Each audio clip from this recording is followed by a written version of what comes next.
Hey, what's up everybody? Welcome to the channel. In today's video, I'm going to be going over some of the highlights and points of interest of this CCHand spare wheel carrier, which mounts on the back here. And it comes with a latch that you can swing open and it holds a spare wheel on the rear, just like that, obviously one with a tire. Now, the reason I'm doing this video is because before I purchased this swing away spare wheel carrier for the 2015 RC4WD D90, is because before I purchased this, I had a lot of questions and I needed them to be answered. And the only way for me to understand what the answers were was for me to actually buy it and install it, and then I'll be able to tell you guys. So let's get nice and close to the unit in question, and here I'm going to demonstrate the basic functionality of this. There is a latch here which locks this arm into place. As soon as you unlock it by pushing it there, the arm is free to swing out.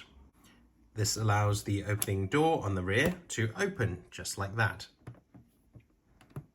Now, if you're wondering why you need this gate type spare wheel holder, it is because on the rear here, you can see you can actually mount a spare wheel holder. Let's pretend you have a spare wheel here. It's going to be a lot bigger because it has the tire around it. So it's going to cover around all of this area here. The problem with that is once you've screwed the wheel down is you don't have access to the rear door handle anymore. That means it's going to be almost impossible to open the rear door once you have your spare wheel mounted on there. Obviously, I said the tire comes up to here, which is going to be covering that. And so you have the swing away spare wheel carrier by CCHand.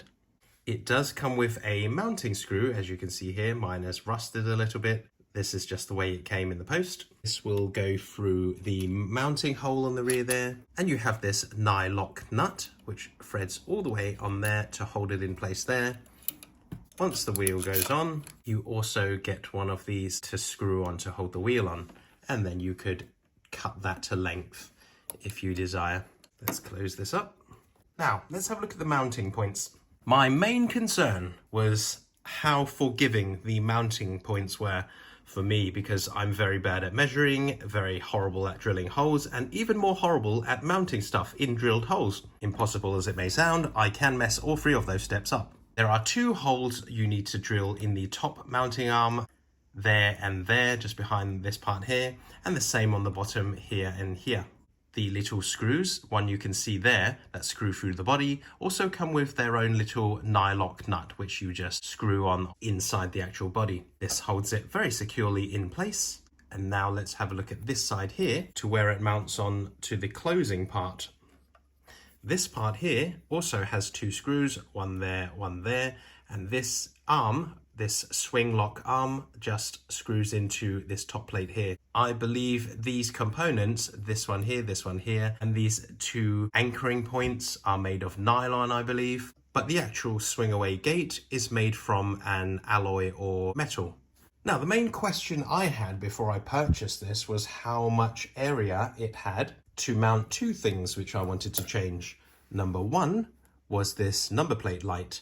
The original number plate light that comes with the RC4WD 2015 D90 Defender kit is a very flat unit here. You can see I've painted it black there. It's quite small and doesn't stick out much. It's quite flush with the body. But the type of Defender 90 number plate light, license plate light, that I would like to mount actually sticks out quite a bit. If we come to the side here, you can actually see it actually protrudes this way quite a lot, and that makes it a lot brighter as I've mounted the LED in here. The original one has such a narrow opening that the light is quite diminished, and I wanted the light to be quite bright on the number plate.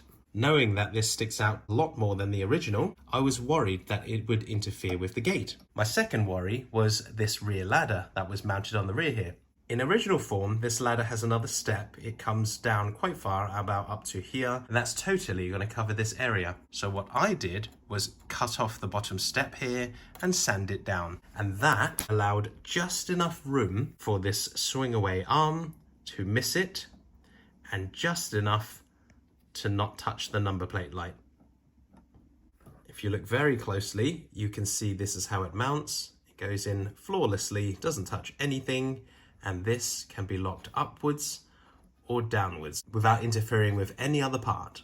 So looking at the mounting point, this side here corresponds with this line of the body here, and this side here actually goes slightly higher than this line here. And that's the way the gate's made. One issue I was worried about was this bar here, as you can see it goes along there, protrudes in comparison to this part here. That means you have to mount this half on here and half hanging off. What I was worried about was this tilting slightly because of that, which it does. But because these anchoring points are quite flexible, it does have enough flex to change to its shape to allow the door to be mounted properly. When you mount the bottom anchoring point there, the only thing you have to worry about is this side hitting this part here and this side interfering with the light on this side. I believe that is the fog light. And there's just enough space for it on both sides. So it was quite well measured, and I would say this is quite well made. Once you have this mounted though, do try not to pick your crawler up from using the spare wheel as a hand grab, because it is only held on by 6 screws, 2 there, 2 there, and 2 there, and it's going to put a lot of stress on the body there as the mounting screws are quite small and you don't want to wear that out. Now for all the mistakes that I made when I was mounting this. I was absolutely terrible at mounting and drilling these holes. I actually ended up drilling, I believe it was 3 holes more than necessary, which I filled in and fixed, and I'll tell you how I did that in a minute. And that's because after you mount this and you screw everything in, if it feels like this swing arm is stiff, then you either have these nuts here and the nut there tightened too much, or these are at the wrong angle and they're interfering with each other, putting so much pressure on it that it becomes a really stiff door. So the first time I did it, I was probably point something of a millimeter too high on this side, and that would make it angle wrong, and I'd have to screw it down in a very awkward position, which would put extra stress onto it, which I didn't really like. Now, the way I fixed those holes was this. When you have the model kit, you have a lot of spare offcuts from the plastic bits that all the original parts were mounted onto. If you keep some of those, then you could cut these off and use them as repair pieces. Now, what you have to do is break a piece off that's big enough to fill the hole. Obviously, you wanna make the piece a little bit bigger so it's easier to handle. And I took off a piece about this big and I dropped it in a solution of nail polish remover. Now, do bear in mind that nail polish remover or acetone is not made equal. Whatever you buy will be a different mix. Some nail polish removers are a lot harsher than the others, so your melting time, so to speak, may be slightly different. Another solution which also works is I believe the Tamiya extra thin cement also has the same capability of melting this type of material. You don't have to specifically buy this if you are looking for this solution. Those in the know, and if you don't know, you can look hard enough and you'll be able to find a way to buy this at less than half the price, because this is quite expensive. Now what you do is you get either glass or a chemical resistant container, and you put enough of your nail polish remover or melting solution into the container, and then the piece that you broke off here, you drop it in the solution.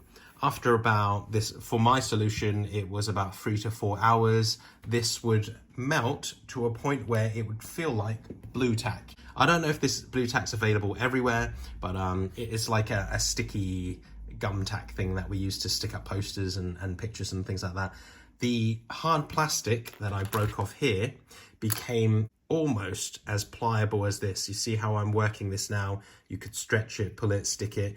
It was a little bit sticky, a little bit slippery in some areas, but this is basically what you can do with it. And that's when you know this is the correct consistency, this is enough melting. Once this happens, you break off a little piece and you fill the hole with it, put your finger on the inside so you don't push it all the way through, and then you just squish them together like that into the hole, and then you just leave it. I leave it for a day or two just to make sure it's fully hardened, and once this has hardened, rehardened or dried enough, the plastic that was so pliable it became almost like Play-Doh will reharden to the hard plastic that it once was. And it will fill the hole and it will be like it wasn't even cut through. So it's kind of like a solid repair with the same material. Once I did that, I drilled new holes so that I could mount this in the correct area. You know, it was only point something of a millimeter off, but I wanted it to be absolutely as accurate as I could get it, which is not very accurate, but as much as I could, so it would go on and swing out smoothly and flawlessly like this. And I would say right now, it's not perfect, but it's very close to it in the way I like it, okay? How straight is this? If you look very closely, this is mounted on straight. The bar is curved slightly, so it goes up and down, almost like a sunset, okay? But the once that's on there, you may also see, it's very minute, but it's probably 0.5, maybe 0.8 of a millimeter closer to the body on this side than it is on this side. So you can't really see it, but if you run your finger along here, it will start to pinch near the end, okay? So if you go like this and go like this, it'll loosen up. Yeah, maybe 0.5 millimeter, ever so slightly, yes. Not completely straight, but almost 100%. Okay, so that's fantastic. So that's the information I wanted to share with you guys. I didn't give you a side profile view. Maybe I'll give you a side view on here. Mount your spare wheel on there. Give it that spare wheel look, or mount your tools or anything, or something to play with on this side. Also adds a bit of protection as well for the rear.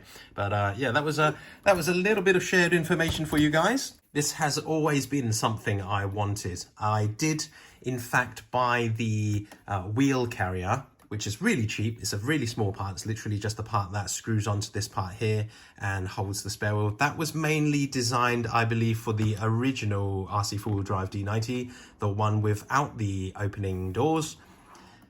And that worked perfectly because obviously the door doesn't open. So no matter how you mounted your wheel on there, it's not going to obstruct anything or anything. I mean, in the real world, on the real Defenders, the ones that still have their spare wheels mounted on the actual door, our hands could just slip behind the spare wheel and open it. It's kind of like a handle inside there that you pull down and it can just, you know, but obviously our hands aren't going to fit if we do this and mount this on there, as this is going to be covered.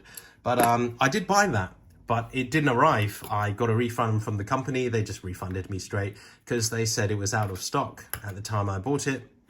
So that didn't arrive, which is a good thing, luckily, because it wouldn't have been great for me anyway. You know, I didn't even think of that when I purchased that. But after thinking about it, I was thinking, if I have a look, if I measure up, yeah, that's definitely going to cover this locking latch there. So this, a really, really good piece of equipment to mount on your Defender. Adds a lot of fun to the vehicle, as you can mount anything you want, make it more your taste with your personal touches. And I hope the information within this video helps someone else out there make up their mind, or just understand how this works. You know, I'll give you a real good close-up of the parts. It's the screw. And one thing I really love is when you open this door here, the screws stay in place, okay? You can see there how it moves perfectly. Because I was really worried when you open this gate, the screws will turn with it, and that will wear out over time if you do that. Aside from that, not many new touches, just a modification to this, modification to this, and a new number plate. Some of you might recognize this is a new number plate. Also, if you're wondering why this doesn't have the tire on it, it's because I'm waiting for a new tire to arrive. I don't have an actual spare tire to put on this spare wheel yet. I only got the wheel in, so that's why. But thank you very much for watching. Have a great day, and I will see you in the next video, hopefully. See ya.